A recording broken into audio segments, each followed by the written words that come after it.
দেখেন আমি আসছি আসামে থেকে। ব্রিজটা দেখেন দুই পাশে ফোঁটা, মাঝখানে ফোঁটা নাই। এখানে আসে অনেক ভালো লাগছে। অনেক লোক এখানে স্নান করে পবিত্র হয়। এখানে দেখেন কত মানুষের ভিড়, মানুষের এখানে হিসাব নাই। স্নান করে এখানে স্নান করার জায়গাতে এসে তো ভালো লাগছে।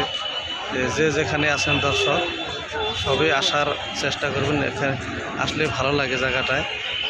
এখানে স্নান করলে পবিত্র হয়ে যায়। এখানে পায়না জাহাজ দিয়ে এইদিকে ওইদিকে যাতায়াত করতে পারে। ওই সাগরের এইদিকে ওইদিকে, সাগরের নিচে এর জায়গা আছে। সাগরের নিচে ট্রেনের জায়গা আছে, মেট্রো রেল বলে কয়। ওটা দিয়ে উপর যাইতে পারবেন, আইতে পারবেন। দর্শক দেখেন, এটা আমার এই জায়গায় এসে বহুত ভালো লাগছে। আপনারা আসার চেষ্টা করবেন। দেশে ভ্রমণ করলে মনটা এনজয় হয়, ক্ষতি হয়।